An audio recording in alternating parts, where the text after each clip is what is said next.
बच्चों, इस लेक्चर में हम क्वेश्चंस लेंगे प्रॉपर्टीज ऑफ डिटर्मिनेंट से रिलेटेड। इससे पहले लेक्चर में हम प्रॉपर्टीज ऑफ डिटर्मिनेंट को डिस्कस कर चुके। आज उसी से रिलेटेड हम प्रॉब्लम्स को डिस्कस करेंगे। एक क्वेश्चन लिया मैंने आपकी, क्वेश्चन नंबर 5 है एक्सरसाइज 4.4 का, जो प्रॉपर्टी से रिलेटेड ही है एग्जैक्टली। ऑब्जेक्टिव क्वेश्चन है। It is given that delta is equal to a11 a12 a13 3/3 का ये डिटर्मिनेंट लिखा है। जनरल एलिमेंट्स को लिखा है यहाँ पे। And he says aij, capital aij is the cofactor of small aij। क्या मतलब हुआ? फॉर एग्जांपल मैं एक एलिमेंट ले लेता हूँ a21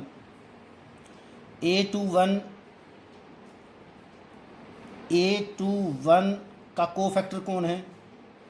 capital A21 is the cofactor, this is the cofactor of this. Then delta is given by, what is delta? Delta is the value of this determinant. इस determinant की value को delta कहा गया है। उसने पूछा कि डेल्टा की वैल्यू बताइए। 4 ऑप्शंस गिवन है। सो डेल्टा की वैल्यू क्या आएगी, यानी कि डिटर्मिनेंट की वैल्यू क्या आएगी? हमने एक प्रॉपर्टी में डिस्कस किया था, सेकंड डेफिनेशन याद करें। Second definition of the determinant क्या थी? अगर मैं किसी भी रो के एलिमेंट्स को इन्हीं के कोफैक्टर से मल्टीप्लाई करके उनका सम करें तो हमारे पास डिटर्मिनेंट की वैल्यू निकल के आएगी। This is second definition. एक बार फिर देख लें। मैं किसी भी रो के एलिमेंट्स को या किसी भी कॉलम के एलिमेंट्स को उन्हीं के कोफैक्टर से प्रोडक्ट का सम अगर लें, so we get the value of the determinant. तो इसने डिटर्मिनेंट की वैल्यू ही पूछे, डेल्टा पूछा है। इस डिटर्मिनेंट की वैल्यू डेल्टा ही है। तो यहाँ डेल्टा क्या बनेगा? मैं आंसर्स लिख रहा हूँ। फर्स्ट आंसर बनता है कि मैं a11 को, उसी का कोफैक्टर कौन है? a11। स्मॉल aij अगर कोई एलिमेंट है, उसी का कोफैक्टर कैपिटल aij है। यानी कि इसी को इसी के कोफैक्टर से मल्टीप्लाई किया है। फिर हमने सम करना है, ऐड करना है। फिर दूसरा एलिमेंट ले लूँ, वो ले लिया मैंने a12। इसी का कोफैक्टर कौन बनेगा? Capital a12। फिर मैं नेक्स्ट थर्ड एलिमेंट लूँ a13। इसी का कोफैक्टर कौन बनेगा? कैपिटल से रिप्रेजेंट कर रहा है, कैपिटल लेटर से रिप्रेजेंट कर रहा है वो कोफैक्टर्स को, कैपिटल a13। सो ये बना, फर्स्ट रो के एलिमेंट्स हमने लिए ये, और इसी को इसी के कोफैक्टर से मल्टीप्लाई किया। दूसरे एलिमेंट a12 एलिमेंट को उसी के कोफैक्टर से मल्टीप्लाई किया। a13 एलिमेंट को कैपिटल a13 जो उसके कोफैक्टर को रिप्रेजेंट कर रहा है उससे मल्टीप्लाई किया, और उन सब का क्या है? सम। डेफिनेशन में लिखा था this is the determinant is the sum of products of elements of any row और कॉलम विद इट्स कोफैक्टर। यानी कि ये जो वैल्यू बनी, एक ऑप्शन में ये आंसर अगर है तो वो उसके डिटर्मिनेंट की वैल्यू बन जाएगी।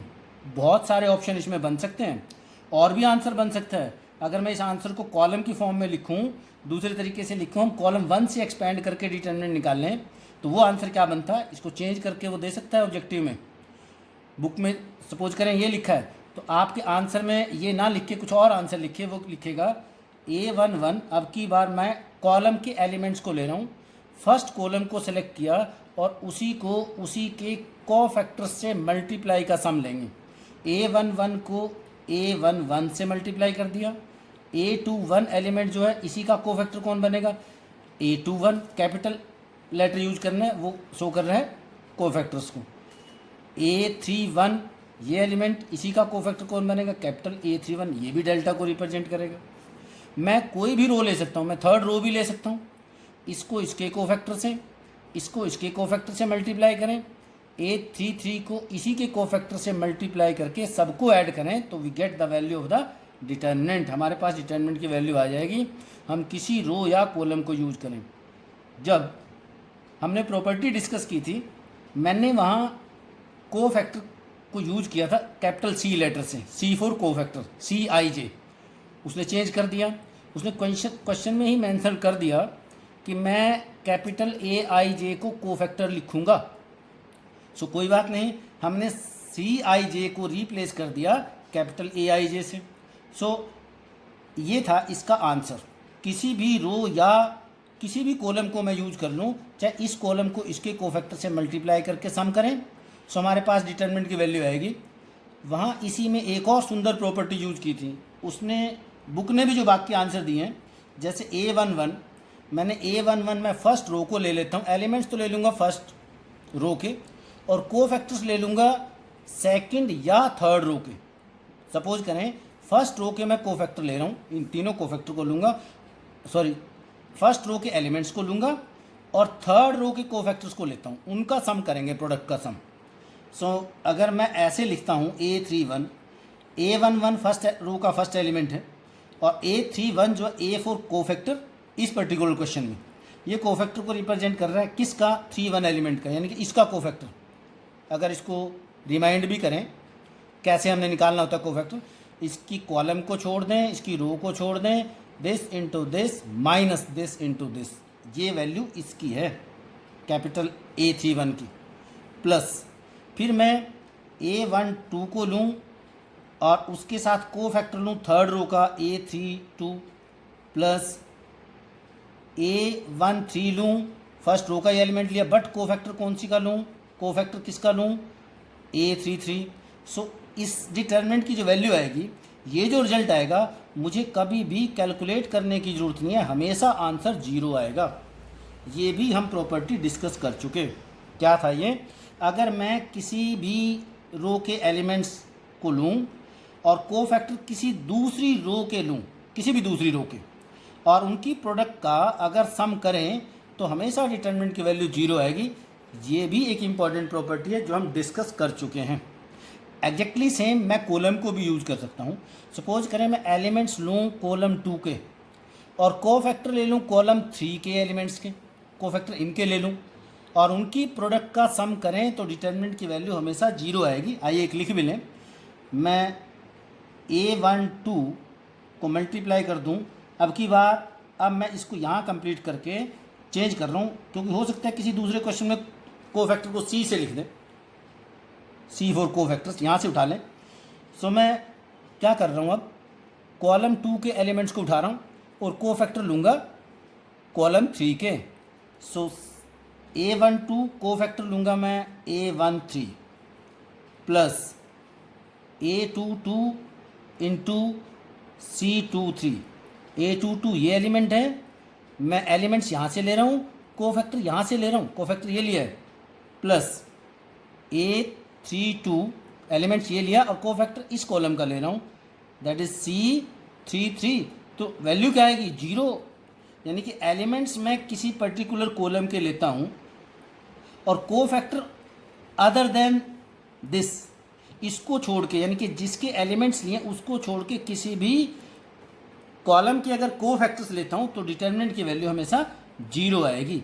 ये भी एक इम्पॉर्टेंट प्रॉपर्टी हम डिस्कस कर चुके हैं। मैंने इसी क्वेश्चन को इसी तरीके से लिया है, वो एक चॉइस में ये दे देगा या ये दे देगा या इससे रिलेटेड कोई और भी वो यूज कर सकता है, और बाकी चॉइसेस इस तरीके से दे देगा, वो किसी और एलिमेंट रो के एलिमेंट लेगा, किसी दूसरी रो के कोफैक्टर्स को यूज करेगा। सो इन सब की वैल्यू हमेशा 0 आती है, यह आपने ध्यान रखना है। मैंने C से भी लिख दिया कोफैक्टर्स को। अगर क्वेश्चन ने मेंशन कर दिया है कि हम तो AIJ से लिखेंगे कोफैक्टर को, तो हमें उसी को मानना पड़ेगा जो क्वेश्चन ने लिखा है। आगे और थोड़ा सा बढ़ें, फिर एक क्वेश्चन है 15.4.2 का, एक इंटरेस्टिंग क्वेश्चन, ये भी हमने एक प्रॉपर्टी यूज़ की थी। मैं उन्हीं प्रॉपर्टी से रिलेटेड क्वेश्चन को डिस्कस कर रहा हूँ कि क्वेश्चंस पे हम कैसे अप्लाई करेंगे। फिर मैंने एक ऑब्जेक्टिव क्वेश्चन लिया है, ये भी बहुत इंपॉर्टेंट क्वेश्चन है आपका मेंस एग्जाम के लिए भी और बोर्ड एग्जाम के लिए भी। कहते हैं let A be any square matrix, कोई स्क्वायर मैट्रिक्स है, उसने बता भी दिया कि इसका ऑर्डर क्या है, 3×3 है, उसमें टोटल एलिमेंट्स 9 हो गए, स्क्वायर मैट्रिक्स है ही, बता दिया उसने। यहाँ से भी हमें पता चल रहा है कि ऑर्डर सेम है।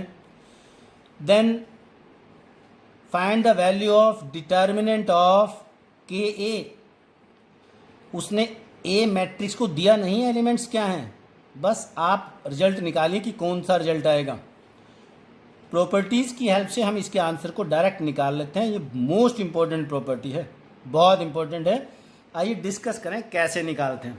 What may be the element of the given square matrix A then K A equal to. आइए एक्सप्लेन करें कि सॉल्यूशन कैसे हम इसको निकालते हैं। के ए को मैं एक्सप्लेन कर रहा हूँ बच्चों। के एक स्क्वायर मैट्रिक्स था, वो इस तरीके से था के, और ये मैंने मैट्रिक्स लिख दिया। सपोज करें इसके एलिमेंट्स मैं वही लिख लूँ general A11, A12, A13। Prove भी करना है तो हम जनरल एलिमेंट्स के साथ लेके करेंगे। किसी भी रिजल्ट को अगर हमने प्रूव करना है, A22, A23, A31, A32 and A33। इसका क्या मतलब हुआ, ये एक स्केलर है, ये एक मैट्रिक्स है, तो अगर हम मल्टीप्लाई करेंगे हमारे पास कुछ इस तरीके का बनेगा। ये बन जाएगा KA1, KA12, K into A13, यानी कि K से हर एलिमेंट को मैं मल्टीप्लाई करूँगा। KA21, KA22, KA23, KA31, KA32, KA33। जब मैंने ये निकाला है, ये कहता है कि एक मैट्रिक्स है उसको K से मल्टीप्लाई करो और मल्टीप्लाई करके बाद में डिटरमिनेंट निकाल लो। अब ये कह रहा है, मैं अब इसको इस फॉर्मेट में लिख लेता हूँ, K इंटू ए। तो यहाँ भी मैट्रिक्स का अब क्या बन जाएगा, ये determinant. K into A11, K into A12, K A13, K A21, K into A22, K into A23, K A31, K A32, K A33। अब मैंने मैट्रिक्स का क्या बना दिया, डिटर्मिनेंट। आइए प्रॉपर्टी को यूज करें। सो प्रॉपर्टी क्या कहती है, ध्यान दें। फर्स्ट रो में से K कॉमन है, मैंने K कॉमन ले लिया फर्स्ट रो से। सेकंड रो में भी K एग्जिस्ट कर रहा है, सेकंड रो से भी K कॉमन आ गया। थर्ड रो में भी K एग्जिस्ट कर रहा है, एक थर्ड रो में से कॉमन आ गया। ध्यान देने की बात ये थी, जब हमने बच्चों प्रॉपर्टीज़ डिस्कस की थी, जब मैं किसी स्केलर को मैट्रिक्स से मल्टीप्लाई करता हूँ तो वो K हर एलिमेंट से मल्टीप्लाई होगा, लेकिन डिटर्मिनेंट की प्रॉपर्टीज़ कुछ अलग है। अगर मैंने मैट्रिक्स में से, सारे मैट्रिक्स में से कॉमन लेना होता तो सिंगल K कॉमन आया। सब एलिमेंट्स में से जो कॉमन होता है वो मैट्रिक्स में से कॉमन आता है, जबकि डिटर्मिनेंट पर्टिकुलर रो में से कॉमन एक K आ गया, इस रो में से एक और K कॉमन आया, इसमें से अलग अलग रो में से कॉमन आएगा। ऐसा भी हो सकता है, कैसे कि सपोज करें यहाँ से K कॉमन है, एक रो में से K कॉमन आ गया और मैं किसी कॉलम में से भी कॉमन ले लूँ साइमल्टेनियसली, उसी टाइम किसी दूसरे कॉलम में से भी कॉमन ले लें। पर ये ध्यान रखना है कि अगर ये एलिमेंट इस रो में से कॉमन ले लिया है तो यहाँ से K चला गया है, जब हम यहाँ से कॉमन लेंगे तो उसको कंसीडर करना है कि K कॉमन जा चुका है।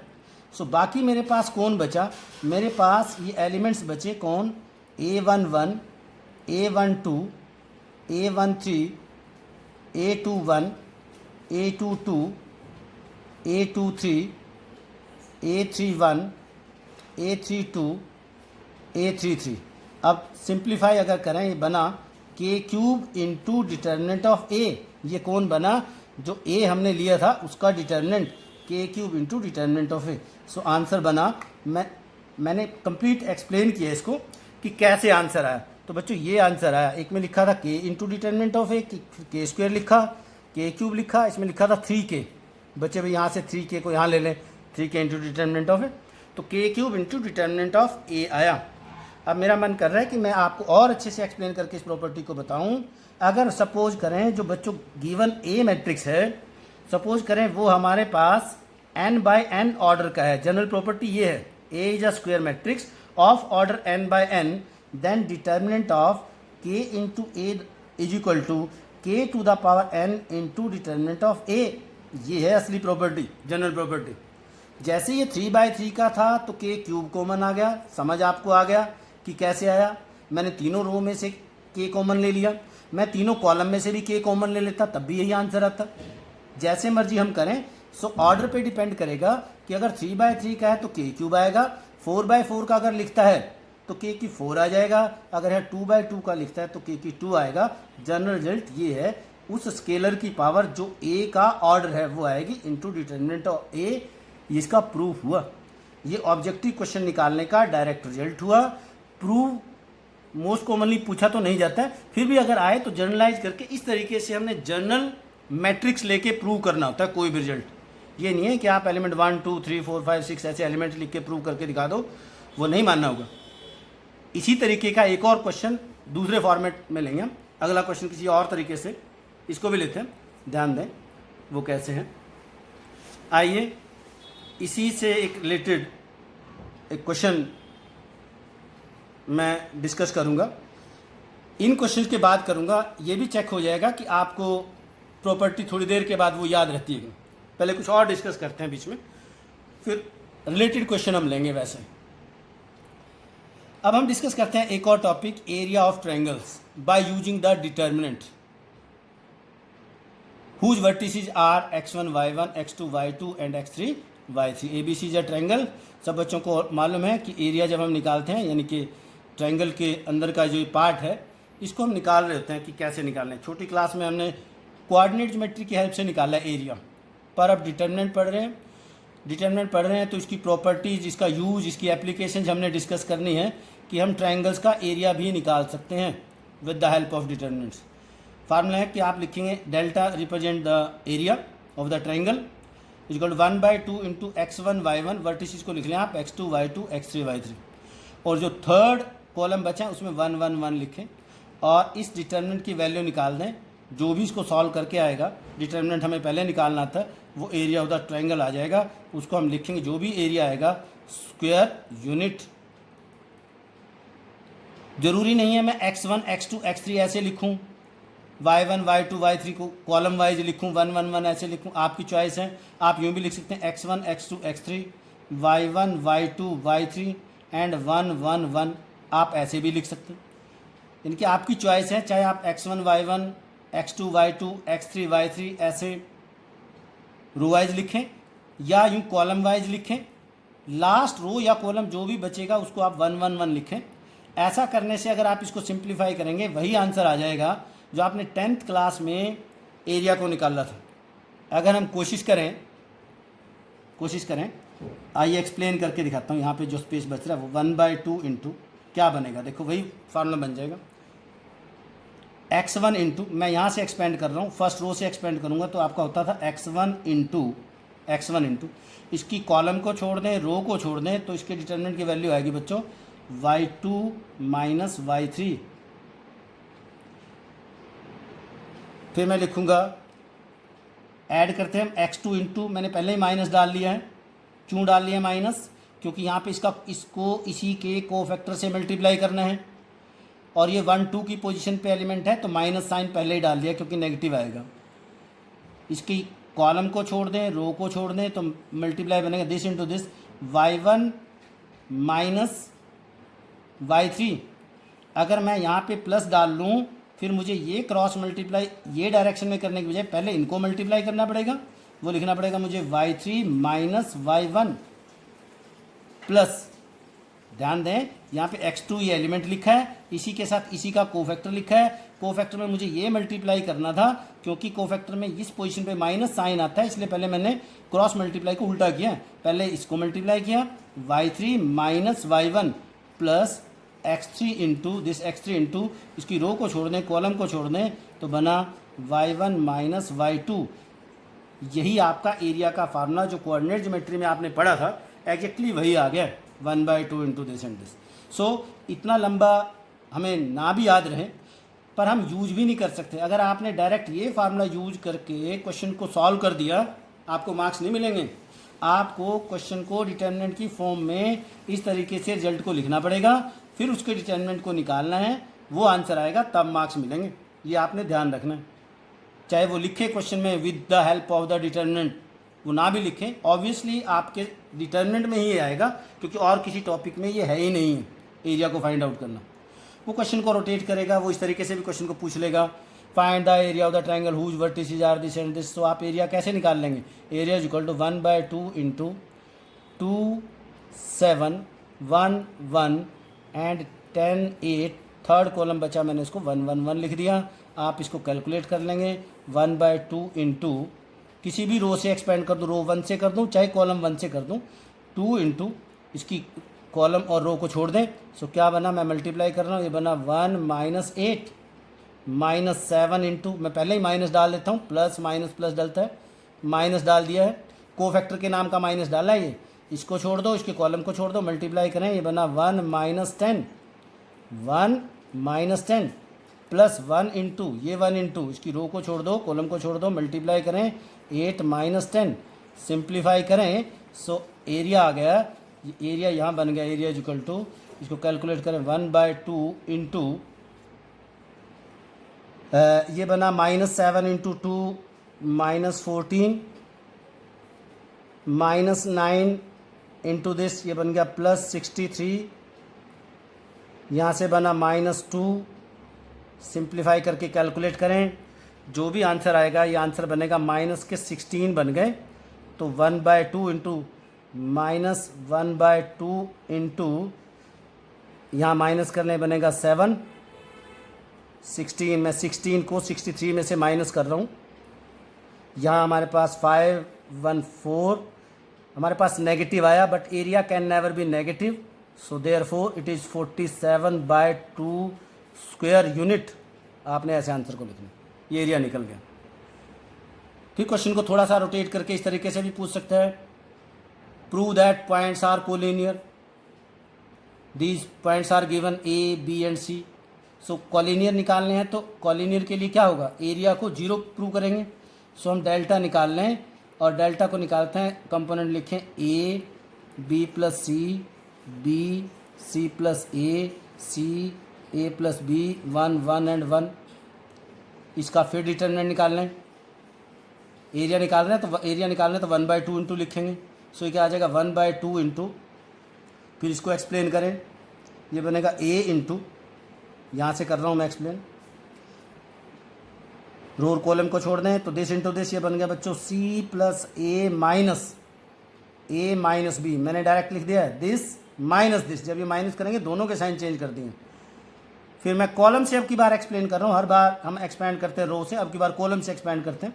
आइए माइनस बी इंटू, क्योंकि यहाँ भी माइनस आएगा कोफैक्टर की पोजीशन के नाम का, बी करेंगे तो इसकी कॉलम को छोड़ दो, इसकी रो को छोड़ दो, this B plus C minus this into this, minus A minus B, last plus C into इसके कॉलम को छोड़ दिया, रो को छोड़ दिया, तो इसको इससे मल्टीप्लाई करें, बना बी प्लस सी माइनस ए, और सिंप्लीफाई करें, ये बन गया 1/2 इंटू, कैलकुलेट करें, यहाँ आपका ए से ए कैंसिल हो गया, आपके पास क्या बचा, A C minus B C A B A, फिर यहाँ कोई एक कैंसिल हो जाएगा, बी कैंसिल हो गया, माइनस बी से मल्टीप्लाई करें, माइनस बी सी और प्लस ए बी, फिर यहाँ कोई एक कैंसिल हो गया, यहाँ मल्टीप्लाई करें, सी से बना B C minus A B, फिर आप इन सबको चेक करें, अल्टीमेटली सॉल्व करें, सिंप्लीफाई करें, सारे कैंसिल हो जाएंगे, क्या बन गया 0।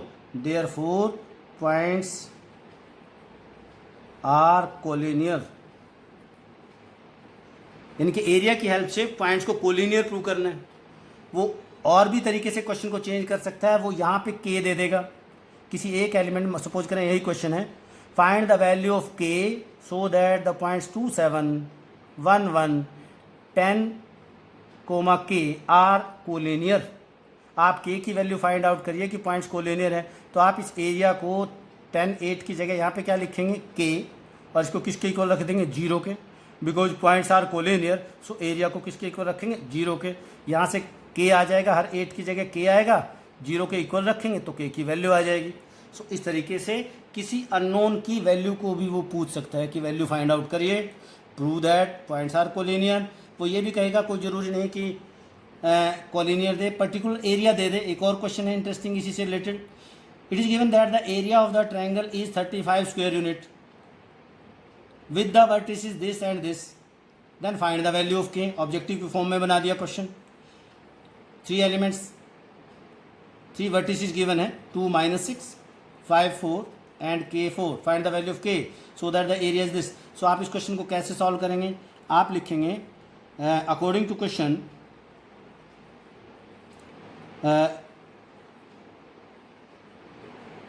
Delta represent area, it is 1/2 into elements लिखें। पहले एलिमेंट्स कौन है, 2 - 6, नेक्स्ट 5 4, नेक्स्ट k इंटू 4, यहाँ पे थर्ड कॉलम को 1 1 1 लिखें, इक्वल टू +-35, यानी कि इसको +-35 लिखेंगे।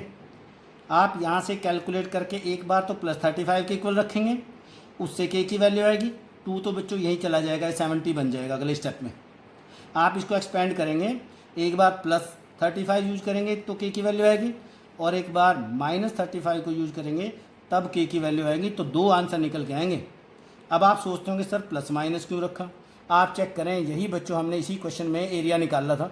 एरिया क्या आ गया था आपका, नेगेटिव। किसी क्वेश्चन में वो पॉजिटिव भी आएगा, area can never be negative, हमने इसको पॉजिटिव कर लिया। तो हो सकता है यहाँ भी ये 35 ट्रायंगल के वर्टिसेस इस तरीके से हों, वो डिपेंड करता है क्लॉक वाइज और एंटी क्लॉक वाइज। जैसे ABC ऐसे लिखा है, हो सकता है ये ट्रायंगल इस फॉर्म में हो और ACB की फॉर्म में हो, डाउनवर्ड डायरेक्शन में अगर वह ट्रायंगल को रिप्रेजेंट कर रहा है, उस केस में एरिया नेगेटिव आ जाता है। फिर हम कहते हैं area can never be negative, उसको फिर पॉजिटिव यूज करते हैं। सो ये जो 35 इसने एरिया को लिखा, हो सकता है ये कैलकुलेशन से -35 आया हो और उसने एरिया रिप्रेजेंट करने के लिए +35 लिख दिया हो। सो इसलिए हम प्लस माइनस यूज करेंगे। यहाँ से 2 वैल्यू निकल के आएंगी, यहाँ पे भी सिंगल वैल्यू है, यहाँ पे भी सिंगल वैल्यू है। सिंगल वैल्यू तो तभी आएगी जब दोनों सेम आ जाएं, अदरवाइज 2 ही आंसर आएंगे। C और D में से आंसर पॉसिबल है। फिर भी अगर किसी तरीके से हम चेक करें, एक बार 12 लिख रहा है, एक बार -2 लिख रहा है, तो 12 और -2 दोनों यहाँ पे एग्जिस्ट कर रहे हैं। होपफुली आपका आंसर इसका D आ जाएगा। 2 को उधर ले जाएंगे, ये कैलकुलेट आप करेंगे, डिटरमिनेंट अब आपको निकालना आ गया है, इसको सिंप्लीफाई और कैलकुलेट करेंगे, 2 वैल्यू निकल के आएंगी। So area of the triangle से रिलेटेड डिफरेंट टाइप के हमने क्वेश्चन डिस्कस कर लिए हैं। यही टाइप्स हैं एरिया ऑफ द ट्रायंगल से रिलेटेड। आपको ये सब कुछ बच्चों समझ आ गया होगा। आगे बढ़ते हैं, देखें आपको अभी जो प्रॉपर्टी डिस्कस हमने की थी उससे रिलेटेड कितना ध्यान है। अभी प्रॉपर्टी डिस्कस की थी इससे जस्ट पहले, अब की बार वो हमने प्रूव करना था। अब की बार एक क्वेश्चन है, और क्वेश्चन है ए मैट्रिक्स गिवन है और हमें प्रूव करना है 3 × A = 27 × A। अब ऑब्जेक्टिव की फॉर्म में तो इस प्रॉपर्टी से ही हमें इसके आंसर को मालूम था, लेकिन ये ऑब्जेक्टिव क्वेश्चन नहीं है, ये प्रूव करना है, सो दैट करना है। अब हमने कैसे मालूम था, क्योंकि बच्चों ये मैट्रिक्स जो है गिवन है 3/3 का, अगर 3 को हर एलिमेंट से मल्टीप्लाई किया, अभी हम याद करें k × A जो लिखा था, जिसमें k × A लिखा था, k यहाँ से कॉमन आ गया, एक k यहाँ से कॉमन आ गया था, एक k क्यूब बना था। एग्जैक्टली यहाँ से भी ये 3 यहाँ चला गया। ऑब्जेक्टिव में मुझे इसका आंसर पहले ही मालूम था कि ये आएगा 3 क्यूब, क्योंकि 3/3 का है। अगर 2/2 का होता तो 3 का स्क्वायर यहाँ पे होता, बट यहाँ ये सब्जेक्टिव क्वेश्चन है, ध्यान दें। तो इसमें तो आपको कंप्लीट निकालना पड़ेगा। पहले आपको लेफ्ट हैंड साइड निकालना पड़ेगा। लेफ्ट हैंड साइड कैसे निकालना पड़ेगा, आपको 3 × A निकालना पड़ेगा। 3 कौन है, और A मैट्रिक्स के एलिमेंट गिवन है 1 0 1 0 1 2 0 0 4। तो यहाँ 3 × A आप निकाल लेंगे, हर एलिमेंट को 3 से मल्टीप्लाई कर लेंगे, ये बन जाएगा 3 0 3 0 3 6 एंड 0 0 12। यहाँ ये बना। अब आपने लेफ्ट हैंड साइड में 3A का क्या निकालना है, डिटर्मिनेंट। तो 3A का डिटर्मिनेंट ये पड़ा 3A, इसका डिटर्मिनेंट निकाल लेंगे। मैं कॉलम 1 से एक्सपेंड करूँगा। अब यहाँ आपने चॉइस को ऐसे यूज करना है, क्योंकि कॉलम 1 में मैक्सिमम नंबर्स ऑफ जीरोज़ हैं। यहाँ पे ध्यान दें, क्योंकि यहाँ पे 1 0 है रो 1 में, और रो 2 में 2 0 हैं। सॉरी, कॉलम 1 में 2 जीरोज़ हैं। हमें बच्चों यहाँ से एक्सपेंड करना आसान है। कैसे, 3 × इससे एक्सपेंड करेंगे, कॉलम 1 से मैं एक्सपेंड कर रहा हूँ, इसका कोफैक्टर से मल्टीप्लाई करें, ये बना बच्चों 36 -0 36 -0। सो +0 +0 0 × इसका कोफैक्टर लिखने की ज़रूरत नहीं है, 0 × इसका कोफैक्टर लिखने की ज़रूरत नहीं है। मुझे ये भी लिखने की ज़रूरत नहीं थी, आपको शो करने के लिए मैंने लिख दिया। इसीलिए हम कॉलम पर्टिकुलर उसी कॉलम या रो से एक्सपेंड करना हमारे लिए आसान होता है जिसमें मैक्सिमम नंबर ऑफ जीरोस हैं, क्योंकि कैलकुलेशन से जल्दी आंसर निकल के आएगा। सो ये बन गया हमारा 3 से इसको मल्टीप्लाई करें, ये आ गया 108। अब हम राइट हैंड साइड को निकालेंगे। हमने यहाँ से देख के लेफ्ट हैंड साइड को निकाला है। राइट हैंड साइड का क्या मीनिंग है, पहले हम डिटर्मिनेंट ऑफ ए निकालेंगे और बाद में 27 से मल्टीप्लाई करेंगे। आइए बच्चों डिटर्मिनेंट ऑफ ए निकाल लें। Determinant of A given matrix ये मुझे नज़र आ रहा है, यहाँ पे भी है और यहाँ पे भी है। आप इसका डिटर्मिनेंट निकाल लेंगे। फिर मैं कॉलम 1 से एक्सपेंड करना पसंद करूँगा। मैं चाहूँ तो रो 3 से भी एक्सपेंड कर सकता हूँ, इसमें भी 2 जीरोस हैं, पर कॉलम 1 से एक्सपेंड करते हैं। ये बनेगा 1 इंटू इसी का कोफैक्टर ये बना 4 माइनस 0, 4 माइनस 2 से 0 को मल्टीप्लाई किया। सो बच्चों ये कितना आ गया 4। अब मुझे निकालना है 27 इंटू डिटर्मिनेंट ऑफ ए, यहाँ से उठाया मैंने। सो 27 इंटू 4 इसको मल्टीप्लाई करें 108। तो आप चेक करें left hand side is equal to right hand side. इन दोनों क्वेश्चन में डिफरेंस था। वहाँ वो ऑब्जेक्टिव क्वेश्चन था, प्रॉपर्टी की हेल्प से हमने दिखाना था, और यहाँ उसी को बाय एग्जाम्पल प्रूव करके दिखाया कि 3 की 3 होता है। यहाँ पे 3 की 3 इंटू ए, उसी क्वेश्चन के साथ अगर आप देखें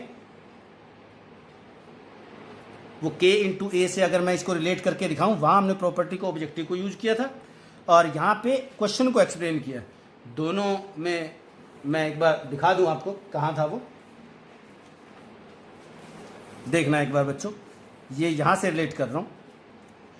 ये था आपके पास, ये अभी हमने डिस्कस किया था। सो यहाँ k क्यूब आया था, डायरेक्ट आंसर हमने लिया था। इस प्रॉपर्टी की मैं बात कर रहा हूँ। सो यहाँ भी अगर हम लें, यहाँ भी देखिए 3 का क्यूब निकल के आया, पर ये सब्जेक्टिव क्वेश्चन था, वो ऑब्जेक्टिव हमने जो सॉल्व किया था। आगे बढ़ते हैं प्रॉपर्टीज ऑफ द डिटरमिनेंट में। फिर एक अच्छा क्वेश्चन लेंगे कि कैसे हमने चेक करना है कि प्रॉपर्टीज़ को यूज करें। फिर एक अच्छा क्वेश्चन आया है, prove that this is equal to this. Solution आइए करें। जो बच्चे मिस्टेक करते हैं वो मैं पहले ही बता दूं। बच्चे क्या करते हैं, इसका भी डिटरमिनेंट निकाल देते हैं, इसका भी डिटरमिनेंट निकाल देते हैं, बाद में आंसर तो सेम आना ही है क्योंकि प्रूव करना है, ऑब्वियसली दोनों सेम होंगे। पर आपने प्रॉपर्टीज़ को यूज करके डिटरमिनेंट से डिटरमिनेंट को ही रखना है। जैसे मैं लेफ्ट हैंड साइड यूज करूँ, लेफ्ट हैंड साइड में देखेंगे हम ऐसा ऐसा बनाएं। ऐसा ऐसा कैसे बनाऊंगा मैं लेफ्ट हैंड साइड को, मैं एक ऑपरेशन लगाऊंगा। जो ऑपरेशन की अगर हम बात करें मोस्ट कॉमनली हम कैसे यूज करेंगे ऑपरेशंस को, इस क्वेश्चन पे लगाएंगे। मैं ये प्लस ये कर लेता हूँ, तीनों को ऐड कर लेता हूँ। अगर तीनों को ऐड करेंगे इससे ये पता चल रहा है, कॉलम को ऐड करूँगा। देखो बच्चों यहाँ बी और सी हैं, यहाँ पी और क्यू हैं, वाई जेड है। मैं ऐड करता हूँ रो 1 में, मैं लिखता हूँ, अभी हमने ऑपरेशन सीखे थे प्रॉपर्टीज़ में। रो 1 में मैंने लिखना है, और क्या लिखना है, रो 1 जो यहाँ लिखते हैं वो तो लिखते हैं प्लस रो 2 प्लस रो 3, तीनों को ऐड करें और किसको यूज करें, हमारा चल रहा है लेफ्ट हैंड साइड। सो वो बना रो 1 में लिखें, ये बना इन तीनों को ऐड करें बच्चों, 2 बार ए आएगा, 2 बार सी है, 2 बार बी है। मैं डायरेक्ट लिख रहा हूँ twice of A plus B plus C, यानी कि 2a plus 2b plus 2c आएगा। ऐसे ही यहाँ से आएगा 2p plus q plus r, यहाँ से आएगा 2 times of x plus y plus z। मैंने रो 1 को चेंज किया है। ये सारा ऑपरेशन रो 1 में लिखा है, रो 2 और रो 3 को अब चेंज नहीं करेंगे, उनको हम ऐसे ही लिखेंगे, c plus a r plus p z plus x a plus b p plus q and x plus y। ये बन गया। आइए आगे चलें। अब हम देखें मेरा 2 कॉमन आ रहा है, मेरे पास रिक्वायरमेंट भी है जो प्रूव करना है, और फर्स्ट रो में से 2 कॉमन है, हम 2 को कॉमन ले लें और एक और ऑपरेशन साथ साथ लगा दूं, साइमल्टेनियसली करूं, अदरवाइज लंबा जाएगा क्वेश्चन। मैंने यहाँ 2 से कॉमन लिया, ऑब्वियसली यहाँ ये बचे हैं, और मैं अब क्या करूं, रो 1 में से रो 2 को माइनस कर दूं, क्योंकि ए बी सी 3 एलिमेंट है या 2 एलिमेंट है, सिंगल एलिमेंट बच जाएगा। सी और ए सब्ट्रैक्ट हो जाएंगे तो बी बचेगा। ऐसे इसको भी इसमें से सब्ट्रैक्ट कर दूं, यहाँ भी सिंगल एलिमेंट बचेगा। क्यों? क्योंकि मेरे पास जो राइट हैंड साइड है वो सिंगल एलिमेंट है। तो मैं एक तो 2 कॉमन ले रहा हूँ, एक और ऑपरेशन लगा रहा हूँ। मैं रो 2 में लिखूँगा रो 2 माइनस रो 1, और एक और ऑपरेशन लगा दूँ एग्जैक्टली सेम रो 3 में भी कर दूँ, रो 3 में लिखूंगा, क्या लिखूंगा, जो यहाँ पे लिखना होता है वो तो लिखते ही लिखते हैं, पहले उसी को लिखते हैं, R3 माइनस R1, R3 में से भी R1 माइनस कर दिया, R2 में से भी R1 माइनस कर दिया। नोट करने की बात यह है, ऑपरेशन को आपने ठीक ऑपरेट करना है। आपको लगता है यहाँ पे जो लिखा है वही हम यहाँ लिखते हैं, R1 माइनस किया है, आप सोचेंगे कि R1 माइनस R2 लिख दें सर, ऑपरेशन गलत हो जाएगा। जो जिस रो को आपने चेंज करना है उसी को पहले लिखना है, जबकि R1 माइनस R2 से एग्जैक्टली वही आएगा, पर वो ऑपरेशन का तरीका गलत है। जो यहाँ पे लिखा है आपने उसी को पहले लिखना है, उसमें से ऐड और सब्ट्रैक्ट करना है किसी स्केलर से मल्टीप्लाई करके। किस स्केलर से मल्टीप्लाई हुए, -1 से मल्टीप्लाई करके मैं इसमें ऐड कर रहा हूँ। सो 2 पहले ही कॉमन आ चुका था, ये तो मेंशन कर लें, 2 तो अब यहाँ है ही नहीं है, तो यहाँ गया। सो मैंने रो 2 और रो 3 चेंज करनी है बच्चों, इसलिए रो 1 को चेंज ना करें, उसको तो देख के लिख लो एज इट इज। ये बन गया A plus B plus C P plus Q plus R X plus Y plus Z। इसमें से इसको माइनस किया, C और A तो है, इसका मतलब माइनस B बचेगा, R और P है तो माइनस Q, Z और X है इसका मतलब माइनस Y बचा, A और B है तो कौन बचा, माइनस का C, क्योंकि मैं इसमें से इसको माइनस कर रहा हूँ, छोटे में से बड़े को सब्ट्रैक्ट कर रहा हूँ। P और Q है तो माइनस R माइनस Z, उसी फॉर्मेट में आएगा। अगर ये मिडिल एलिमेंट आया है तीनों का तो ये लास्ट एलिमेंट आया तो एक जैसा आएगा। अगर कैलकुलेशन में कहीं मिस्टेक हो तो आप चेक कर लेंगे। अब मैं क्या करता हूँ, अब मैं इसमें 3 एलिमेंट दिख रहे हैं, जबकि यहाँ भी सिंगल एलिमेंट है बच्चों। मैं यहाँ पे भी एलिमेंट अब ऑपरेशन लगा देता हूँ। मैंने R1 चेंज करना है, और क्या चेंज करना है R1 में, R1 plus R2 plus R3 कर लूँ, ये दोनों माइनस के हैं, ऐड करेंगे तो बच्चों ये सब्ट्रैक्ट हो जाएगा, तो मेरे पास बचेगा twice of A P and X first element. यहाँ बचा minus B minus Q minus Y minus C minus R, almost उस जैसा आना शुरू हो गया है। आगे बढ़ें, ये बन गया ट्वाइस ऑफ, देखो -1 यहाँ से कॉमन है, -1 यहाँ से भी कॉमन है, सो -1 इंटू -1 की पावर 2, जिसको हम प्लस B शो कर सकते थे, इंटू 2 जो कि पॉजिटिव बन गया है, और ये फाइनली बन गया है वही A P X B Q and Y, और last element C R and Z। Check करें क्या एग्जैक्टली सेम है, A B C, yes, P Q R and X Y Z। So solution हो गया। वो आगे थोड़ा सा और भी चेंज कर देता, हो सकता है वो इसको चेंज ही कर देता। कैसे, ये जो फर्स्ट कॉलम है इसको फर्स्ट रो में लिख दे, तो आप एक और ऑपरेशन आगे लगा देते।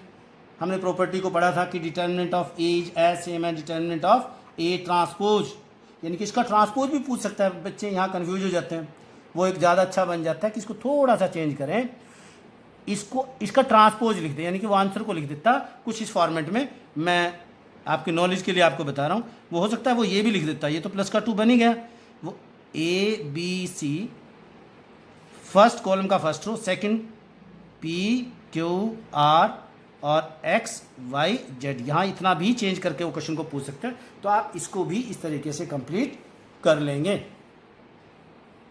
सो ये था बच्चों कुछ प्रॉपर्टीज ऑफ डिटर्मिनेंट से रिलेटेड सिंपल क्वेश्चन।